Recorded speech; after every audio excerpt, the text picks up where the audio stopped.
ఒక 5 అప్లికేషన్ తీసుకున్నాం చేసేద్దాం. 5 కోట్లు ఎక్కడ, 100 కోట్లు వస్తున్నాయి. అదే సార్ 100 కోట్లు. నాకు తెలిసి ఎంతమంది తెలుసు, మనకు కాల్ చేస్తారు సార్. ఓకే, మనకు కాల్ చేస్తారు. నేను ఈ పర్టికులర్ బిజినెస్ మ్యాన్, ఆయన వచ్చిండు కదా మీ దాంట్లో, ఈ మా కమ్యూనిటీ నుంచి నేను మాకు 500 కోట్లు ఉన్నాయి, ఈ రియల్ ఎస్టేట్ బిజినెస్ ఉన్నది, ఇవన్నీ వస్తుంది.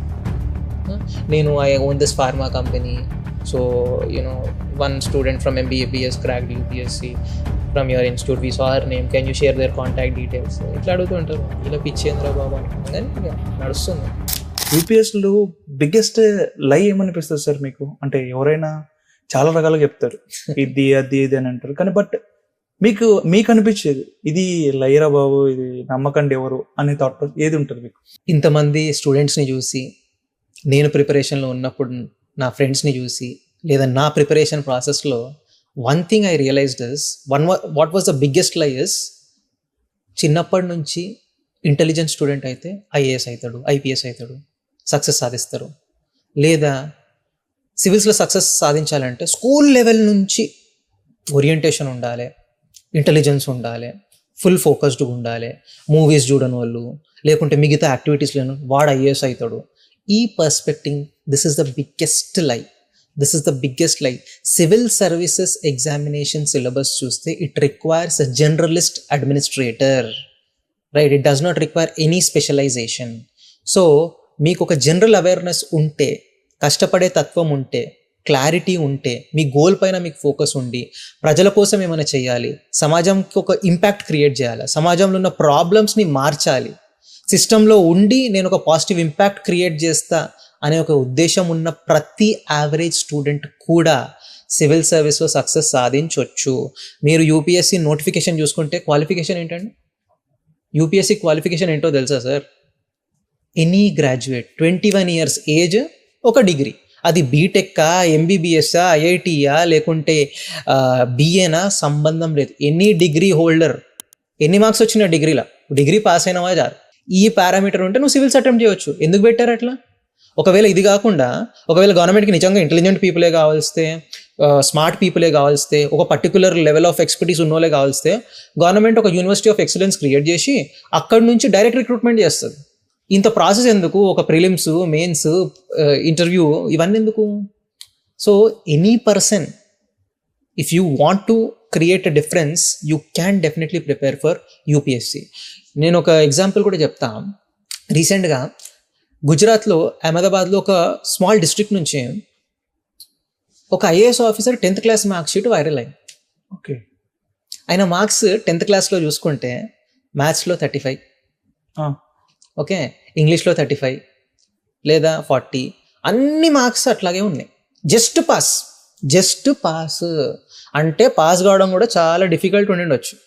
జస్ట్ పాస్ మార్క్స్ ఈరోజు సోషల్ మీడియాలో వైరల్ అయినాయి. ఆయన చెప్పిండు, తర్వాత మీడియా వాళ్ళు వెళ్తే, నా స్టోరీ ఒక ఎగ్జాంపుల్గా నిలవాలి. ఓకే, ఇప్పుడు కొంతమంది నవ్వుకుంటుండొచ్చు, కొంతమంది ఈయన ఎట్లా అండ్ IAS అని ఇప్పుడు కామెంట్ చేస్తుండొచ్చు, కానీ నేను అయినప్పుడు మీరు ఎందుకు కాలేరు, right?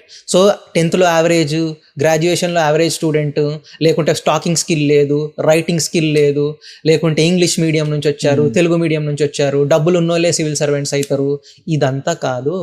Average student, basic level knowledge ఉన్నోళ్ళు కూడా అప్పుడు ప్రాబబ్లీ అంతవరకు చదివాడు, కానీ ఒక్కసారి సివిల్స్ అనే గోల్ పెట్టుకున్నప్పుడు, నేను ఒక సివిల్ సర్వెంట్ అవ్వాలని గోల్ పెట్టుకున్నప్పుడు, అప్పటి నుంచి ఎట్లా ప్రిపేర్ అయ్యాడు, అప్పటి నుంచి ఏ కసితో ప్రిపేర్ అయ్యాడు, ఏ మోటివేషన్తో ప్రిపేర్ అయ్యాడు, తనకున్న లిమిటేషన్స్ అన్ని అధిగమించి అల్టిమేట్గా ఎగ్జామ్లో సక్సెస్ ఎట్లా సాధించాడు. ఈరోజు ఆయన IAS ఆఫీసర్ కాలేదా? 10thలో మరి మీరు అన్నట్టు ఇంటెలిజెంట్ స్టూడెంట్, స్కూల్లో ఇంటెలిజెంట్ స్టూడెంట్, లేకుంటే టీవీ చూడనోడో, లేకుంటే వాట్ యూ కాల్ బుక్ వర్మ్లే సివిల్ సర్వెంట్స్ అవుతారంటే కాదు. నేను చాలామంది స్టూడెంట్స్ని చెప్తాను. ఇంకో స్టూడెంట్ చెప్తాను, ఆ స్టూడెంట్కి బ్లైండ్ స్టూడెంట్, రైట్? చాలామంది differently abled student, blind students కూడా ఒక చాలామంది తెలియని వాళ్ళకు కూడా అంటే మనం అసలు సివిల్స్ ప్రిపేర్ కావచ్చు అనేది ఒక డౌట్ ఉంటుంది. డెఫినెట్గా UPSC నోటిఫికేషన్లోనే మెన్షన్ చేసి ఉంది, persons with a disability also can apply. వాళ్ళు అందరిలాగానే వాళ్ళకు ఎగ్జామ్ ఉంటుంది. In fact they can have an additional support in the form of scribe, right? So వీళ్ళు కూడా ఎగ్జామ్ ఇవ్వచ్చు, ఎవ్వరికి లిమిటేషన్ లేదు. నువ్వు గ్రాడ్యుయేట్వా, నువ్వు 21 years దాటావా, నువ్వు ఎగ్జామ్ ఇవ్వచ్చు. సో ఈ స్టూడెంట్ చాలామంది అన్నారు ఆమెని, అరే నువ్వు బ్లైండ్ స్టూడెంట్, నువ్వు ఎట్లా ప్రిపేర్ అవుతావు, ఎట్లా చదువుకుంటావు నువ్వు, ఫస్ట్ ఆఫ్ ఆల్ సరే ఐఏఎస్ అవ్వాలనుకుంటున్నావు, నువ్వు ఎట్లా చదువుకుంటావు.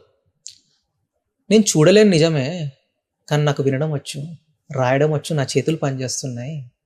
నేను వీడియోలు చూసో లేకుంటే క్లాసెస్ ఆన్లైన్లో అటెండ్ అయ్యో లేదా నా ఫ్రెండ్ పక్కన ఉండి పుస్తకాలు నాకు డిక్టేట్ చేస్తే నేను నోట్స్ చేసుకుంటా అని వాళ్ళ ఫ్యామిలీ సపోర్ట్తోని, ఫ్రెండ్ సపోర్ట్తోని, మళ్ళీ కొన్ని బ్రెయిలీలో కంటెంట్ తీసుకొని వీడియోలు విని ఆమె 4th అటెంప్ట్లో ఐఏఎస్ సాధించింది. సో లిమిటేషన్ మైండ్లో ఉంది sir. Your only limitation is your mind.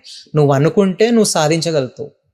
So disability అడ్డం రాదు, నువ్వు పుట్టి పెరిగిన వాతావరణం అడ్డం రాదు, నిన్ను సమాజంలో చులకనగా చూసిన భావాలు అడ్డం రావు. ఇవన్నిటి నుంచి నువ్వు అధిగమించి నువ్వు సక్సెస్ సాధించాలనుకుంటే సివిల్ సర్వీసెస్ ఒక చిన్న లక్ష్యమే. బ్రాడర్ పిక్చర్లో చూస్తే ఏదన్నా సాధించవచ్చు.